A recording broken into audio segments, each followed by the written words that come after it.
안녕하세요, 홍씨입니다. 오늘은 트레일블레이저 페이스 리프트입니다. 이번 신형 트레일블레이저는 트랙스의 후광 덕분에 기대가 참 많았었는데요. 근데 오토월드에 2열 에어벤트도 없고 트랙스보다 못하다 라는 여론이 많습니다. 그래서 오늘은 2024 트레일블레이저의 달라진 점과 가성비 분석을 해보겠습니다. 먼저 이번 신형 트레일블레이저는 외관보다 실내에서의 변화가 큽니다. 외부 디자인은 이따가 트림별 비교와 함께 자세히 해드릴게요. 일단 실내에서의 키포인트는 기존 8인치 내비가 11인치 인포테인먼트 모니터로 변경됐다는 점입니다. 심미적 변화가 크긴 하지만 무엇보다 저는 에어벤트가 디스플레이 아래로 내려가면서 운전할 때 시선이 내려가지 않았다는 게 좋게 느껴졌습니다. 아웃라인도 제법 트렌디해진 것 같고요. 그리고 클러스터 역시 기존 아날로그 타입에서 디지털로 바뀌었는데요. UI는 RPM 보기가 살짝 어려워서 그런지 낯선감이 있었습니다. 그래도 최신화된 거는 좋게 느껴져요. 다음으로 대시보드 구성은 기존 수납 공간이 삭제되었고요. 쉐입도 몰입형에서 돌출형으로 바뀌었습니다. 덕분에 조수석 공간이 조금 줄어든 것 같기는 하지만 착석해보면 막상 생각보다 압박감이 크진 않게 느껴져요. 스포티하게 느껴지기도 합니다. 다음으로 도어 쪽 가니쉬도 적용 범위가 확대됐는데요. 대시보드부터 도어까지의 재질을 보면은 생각보다 신경을 좀 썼네 싶습니다. 막 엄청 고급스러운 소재가 아니기는 하지만 저렴해 보이진 않아요. 활동성에 맞춘 내구성이 좋은 소재입니다. 다만 2열의 경우에는 도어 가니쉬도 빠지고요. 생짜 플라스틱의 에어벤트도 없다는 거. 이 부분은 최초 시승할 때 냉방 효율이 미진한 부분을 직접 경험을 했었고요. 덕분에 이번 신형 트레일블레이저는 1열 위주의 차라는 인식이 생길 것 같습니다. 크기의 경우 전장은 XM3와 트랙스보다 작지만 셀토스와 코나, 티볼리보단 크고요. 전폭은 XM3와 코나, 트랙스보다 작고 티볼리와는 동일, 셀토스보단 큽니다. 대신 전고는 트레일블레이저가 가장 높고요. 휠베이스는 XM3, 트랙스, 코나, 트레일블레이저, 마지막으로 셀토스와 티볼리 순입니다. 전반적으로 신형 트레일블레이저는 가장 크진 않지만 비교 우위점이 있다는 점과 높은 전고로 여유있는 헤드룸, 그리고 동급에선 유일하게 파노라마 선루프를 넣을 수 있다는 점도 장점입니다. 참고로 조수석을 최대로 밀었을 때의 레그룸은 2뼘이 나오고요. 헤드룸은 선루프 커버를 열었을 때 1뼘이 나옵니다. 자, 이제 외부 디자인입니다. 일단 변경 포인트만 정리해보면 먼저 전면에서는 주간주행 등이 얇아졌고 헤드램프도 미니멀해졌습니다. 광원은 모두 LED예요. 그리고 기존 듀얼포트 그릴 디자인도 크롬바를 두툼하게 해서 조금 더 다부진 인상을 주고 있는데요. 그 외에는 가니쉬 일부와 측면부의 휠 디자인, 마지막으로 리어램프 그래픽이 살짝 바뀌었습니다. 여기서 판매율이 가장 높은 RS와 액티브의 차이점을 살펴보면 일단 지금 보시는 차량은 RS이고요. 흔히 RS는 스포티한 느낌, 그리고 액티브는 오프로드 느낌이 가미된 디자인 특화 트림으로 나누는데요. 공통점으로는 투톤 사이드 미러와 루프, 그리고 블랙 보타이 엠블럼이 적용된다는 점입니다. LT와 프리미어에서는 골드 보타이가 들어가요. 다음으로 차이점은 같은 투톤이라도 액티브에서는 화이트, RS에서는 지금 보시는 것처럼 블랙 컬러가 적용이 됩니다. 따라서 투톤을 유지하시고 싶으시다면 액티브에서는 화이트, RS에서는 블랙을 피하셔야 돼요.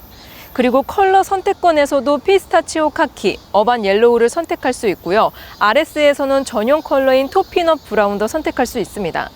그 외에는 전후면 범퍼 하단부가 살짝 다르고요. RS에서는 전용 엠블럼도 들어갑니다. 실내에서는 지금 보시는 RS는 젯 블랙의 레드 포인트 가니쉬와 스티치로 스포티한 모습을 보여주고 있는데요. 반면 액티브에서는 아르테미스 포인트라고 해서 약간 베이지빛 가죽이 혼합 적용되고요. 노란색 스티치가 들어갑니다. 이거는 최초 시승회 때 보니까 포근하면서도 엣지 있는 분위기였던 것 같아요. 그리고 D컷 스티어링 휠의 시트도 오버로크까지 주력 트림다운 디테일한 요소들이 많습니다. 자, 그래서 얼마나 올랐냐? 신형 트레일블레이저는 트림 구성을 기존 3개에서 4개로 늘렸습니다. 신설된 LT 트림을 제외하면 평균 290만 원이 올랐는데요. 여기서 RS는 308만 원, 액티브는 352만 원으로 가장 많이 인상된 트림이 되었습니다. 이게 기존에는 RS가 액티브의 상급 격이었지만 이번부터는 북미처럼 동급화 시키면서 가격을 맞췄기 때문인데요. 아무튼 인상 대비 추가된 옵션으로는 LT 기준 LED 헤드램프와 8인치 디지털 클러스터, 11인치 인포테인먼트 모니터와 뒷좌석 승객 리마인더입니다. 여기에 프리미어부터는 스마트 하이빔과 프로토 에어컨, 액티브와 RS에서는 레인 센서가 추가가 됩니다. 다만 LT는 스피커가 4개라는 점과 액티브와 RS에서는 이전 버전엔 기본이었던 클러스터 이오나이저와 선택 옵션인 HUD가 삭제가 되었다는 점. 종합적으로 이번 더 뉴 트레일블레이저에서는 인상폭 대비 옵션 개선은 조금 부족하지 않았나 싶습니다. 현재 더 뉴 트레일블레이저는 RS 트림에 드라이브 어시스트 패키지와 프리미엄 패키지, 스노우 화이트 펄 외장 컬러를 넣어서 3,291만 원에 가장 많이 팔리고 있습니다. 드라이브 어시스트 패키지에서는 어댑티브 크루즈 컨트롤과 차선 변경 및 사각지대 경고 시스템, 후측방 경고 시스템이 들어가고요. 프리미엄 패키지에서는 쉐보레 보타이 프로젝션 핸즈프리 파워 리프트 게이트, 뭔가 말이 참 길죠. 아무튼 전동 트렁크가 들어가는 거의 풀옵션인데요. 사실 3,300만 원이면 투싼과 스포티지, 그돈씩 구간이 생기니까 3,000 이하로 끊는다고 하면 일단 경쟁차와의 옵션상 판단 기준은 3,000 이하의 통풍과 전동 트렁크가 들어가냐로 잡아봤는데요. 다만 오토홀드랑 HUD를 기준점에 놓으시면 트블이 참 힘들어진다는 점 참고 바라겠습니다. 그래서 신형 트레일블레이저의 가성비 추천 조합으로는 프리미어 트림에 드라이브 어시스트 패키지와 컴포트 패키지를 넣어서 2,989만 원에 구성하는 걸 추천드립니다. 일단 프리미어 트림을 선택한 이유로는 LT 대비 100만 원이 더 들긴 하지만 LED 테일램프와 프로토 에어컨, 2열 열선 시트와 ECM 하이패스 룸미러가 들어가고요. 스피커도 6개니까 이 정도면 사실 100만 원의 값어치를 하는 것 같다고 생각이 듭니다. 그리고 드라이브 어시스트 패키지로 주행 편의성 좀 살리고요. 컴포트 패키지로 천연 가죽과 1열 통풍, 전동 시트랑 전동 트렁크까지 넣으면 나름 실속 있을 것 같습니다. 시승을 나가기 전에 하나만 더! 트레일블레이저의 성능 재원을 살펴보면 일단 트레일블레이저와 코나, 셀토스, 티볼리는 전륜구동 기본에 4륜 선택이 가능하고요. 트렉스와 XM3는 전륜구동 단일입니다. 여기서 트레일블레이저는 4륜 선택 시 변속기가 CVT에서 자동 9단으로 바뀌고요. 코나, 셀토스, 티볼리는 리어 서스펜션이 토션빔에서 멀티링크로 변경됩니다.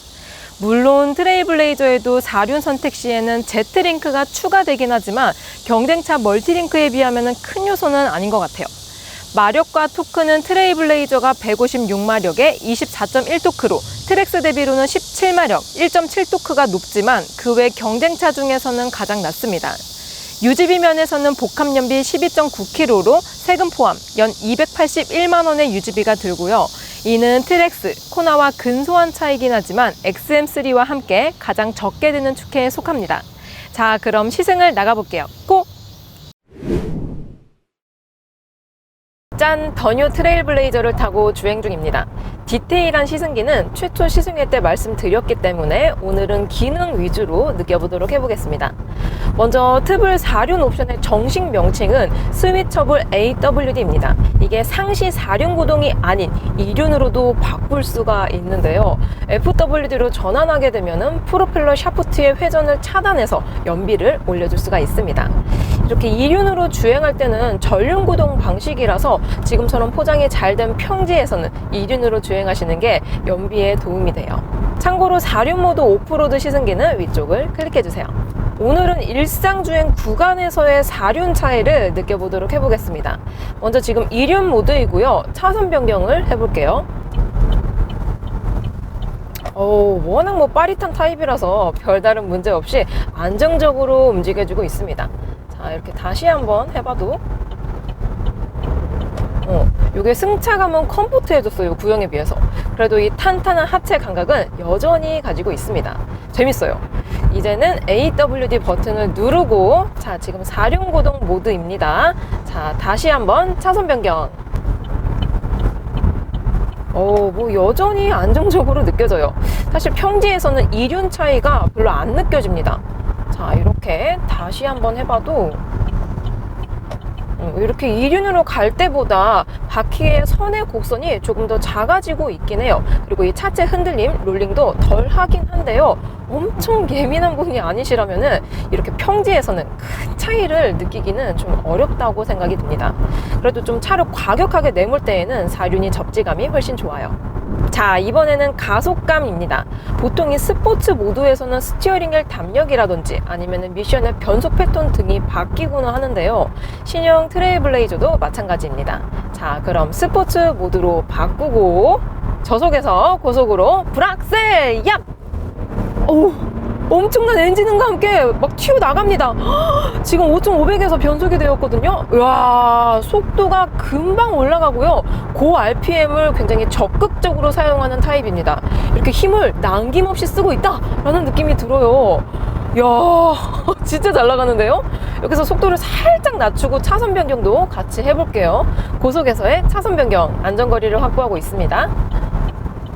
오이고, 아까 차선 변경했을 때보다 훨씬 더 반응감이 빠릿합니다.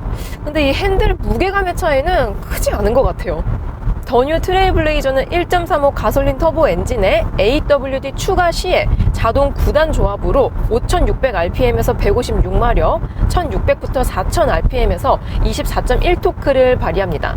이게 일상 주행 영역 내에서부터 최대 토크가 터지는 타입이라서 첫 가속감은 상당히 경쾌하고요. 특히 스포츠 모드에서는 변속도 역동적입니다. 특히 이 저단에서부터 고 RPM을 쭉 사용해서 최대한 탑기어, 고단을 아껴주는 타입이에요. 즉 고속 한계치가 조금 더 높아진 것 같은데요. 제가 여태까지 타본 다운사이징 엔진 중에서는 가속감하고 고속 한계치는 가장 좋게 느껴집니다. 자, 이렇게 다시 한번 밟아봐도 즉각적으로 속도가 쭉 올라가면서 RPM이 지금 5,500에서 또 변속이 되었거든요. 고단을 끝까지, 와, 고속 한계치가 장난이 아닙니다. 일단 이게 RPM을 굉장히 높게 쓰는데 RPM을 높게 쓴다고 해서 안 좋은 게 아닙니다. 오히려 탑기어를 아껴주고 있기 때문에 고속 한계치가 훨씬 좋은데요. 정말 잘 나가고요. 특히 이 엑셀 반응감이 정말 민감하기 때문에 감속 마력도 쭉 상승을 합니다. 이게 실제로 타보면은 아니 이 차가 이렇게 잘 나간다고? 놀라실 거예요. 정말 잘 나갑니다. 이번에는 2열입니다. 최초 시승할 때는 액티브 트림에 18인치 휠이 적용된 차량을 시승을 했었는데요. 오늘은 RS 트림에 19인치 휠이 적용된 차량입니다. 그때 이 18인치 사양의 트레일블레이저를 시승했을 때 이 뒷자리 승차감은 생각했던 것보다는 좋고 편안했었는데요. 지금 이렇게 느껴보면은 19인치 사양도 얼추 비슷한 승차감을 가지고 있습니다. 다만 방금처럼 뭐 도로 요철이나 아니면 홈 이런 구간에서는 노면 충격이 조금 더 크게 느껴집니다. 참고로 서스펜션 같은 경우는 저번과 동일한 AWD 사양으로 Z-링크가 적용이 되어 있습니다. 이게 좌우 엑셀의 횡축으로 링크가 하나가 더 추가된 방식이라서 토션빔보다는 한 번 더 충격을 걸러주는 구조입니다. 코나와 셀토스 같은 동급의 멀티링크 서스펜션과 비교했을 때 구조상으로도 최소 반순 미팅이긴 하지만 그래도 실제 승차감은 상위권에 위치합니다. 아무튼 B세그먼트의 19인치 사양치고 요 정도 승차감이면 꽤 좋은 편이다 라고 할 수 있습니다. 자, 이렇게 신형 트레일블레이저를 시승해 보았습니다. 트레일블레이저의 에어백은 총 6개이고요. 충돌 테스트는 우리나라 KNK 기준으로 90.8점으로 1등급, 미국 IRTS 기준 202 탑 세이프티 픽 플러스를 기록했습니다.